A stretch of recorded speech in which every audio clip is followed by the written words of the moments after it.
How's it going, everybody? This is the Nitty Gritty. My name is Chad. With me is Leonard. This is a show about wrestling.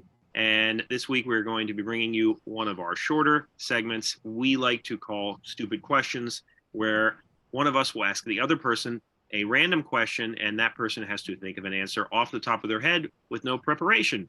These are questions you might BS with your friend about and are just fun to discuss. And this one I just thought of today. I was going to ask you one of the older ones on my list, Leonard, but I just thought of this today. So, in your opinion, what is the worst mainstream championship of all time? And I will add to this, not the belt look.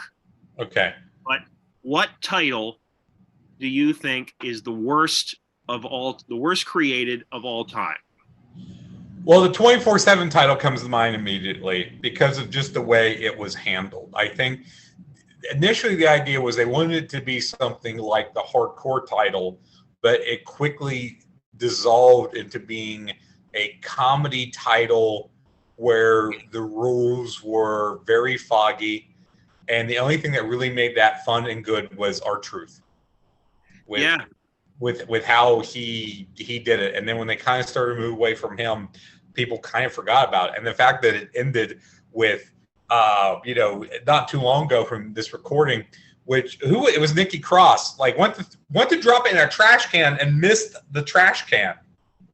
Yeah. And kind of fell on the floor. But the point was made. She had changed from the stupid superhero character, Nikki ASH, went back to being Nikki Cross, got the 24/7 title, and promptly threw it in the trash or close to it anyway. Triple H was making a statement there, and obviously that's the one that comes to mind first. Another that comes to mind, I'm sorry to say, is the women's tag team titles. They're just not used very well. And I hope they're used better in the future, but they don't know how to use them because they're just using it as a title. They're just using it as, this team has the title, and won't it be exciting if this other team wins the title? There's no stories. That was what was hurting it in the past. You could have had stories, but not only did you not have stories, but you didn't really have a big pool of teams to choose from. They had to start throwing women together just to have other teams to compete. And I think the only, team that really made that big that comes to mind anyway, and they're both done now, are the Iconics. Yes.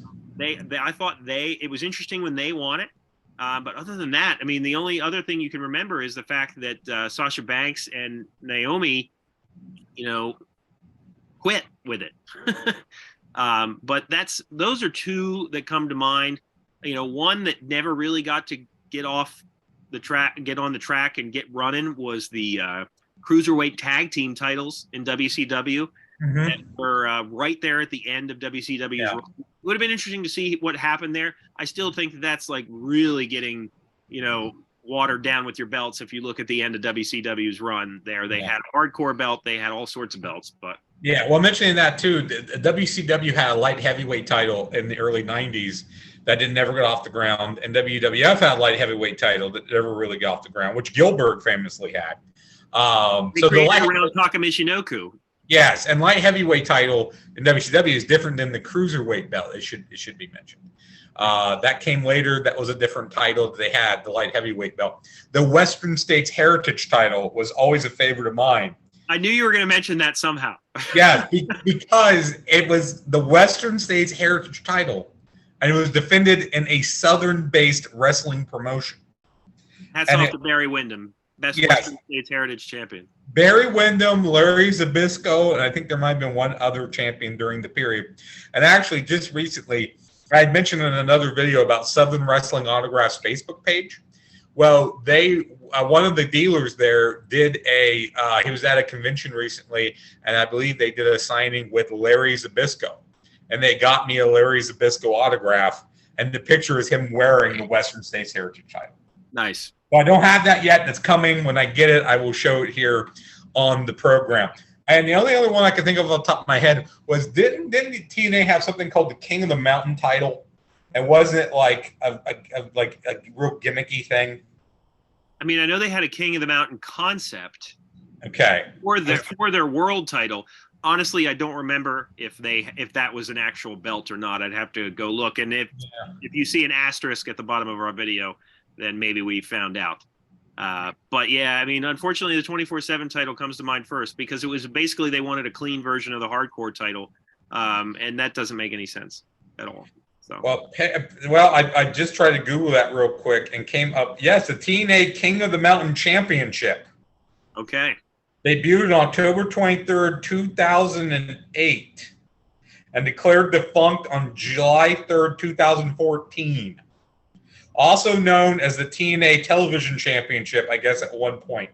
You know what? If we're getting into, we said championships, but if we kind of go off on a slight tangent with trophies, this could be a whole other discussion. Some of the weird trophies that they've declared in Saudi Arabia events. Oh, yeah. They're not good. The Andre the Giant Memorial Battle Royal trophy. You know, I was almost hesitant to say it because to me, the legacy of Andre is set in stone, but what's not helping him is that order. Oh, one more. WCW International title, a.k.a. the big gold belt. Yeah. And they broke away from the NWA, and they still had the title belt, and they still wanted to use it. They basically just called it the International title. Yeah. And it's that asterisk you see next to Rick Rude's name when name someone who never held like a world championship. Rick Rude, but yeah, he kind of had the international belt there, which was sort of kind of considered, as I put air quotes on it for people listening and not watching, a world championship to a degree.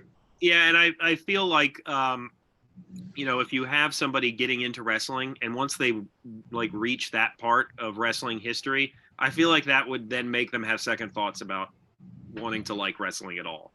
Like, wait, what? They had these two it's just such a weird part of WCW's. Well, WWF has two world titles, basically. That's true. They do. And, I'm anxious to see if Triple H changes that. Then again, he was one of the major beneficiaries to them having two champions when Eric Bischoff just gave it to him on Raw one week. So I don't know if that'll change anytime soon, but in my opinion, there should be one title. Roman Reigns has proved, whether you love him or hate him, that there can be one champion and it means something. So if he can have both belts and it means something, why have two belts? Why not make it the WWE World Heavyweight Universal Galaxy Champion like we do on Fever Dreams? Right, and we need to do another Fever Dreams. We do. So let us know what you think the worst title is, if maybe we missed one. Let us know in the comments. Check out our full-length episodes, our segment surgery, our random match reviews. We're on Apple Podcasts and Spotify. For Leonard, my name is Chad, and we will see you next time.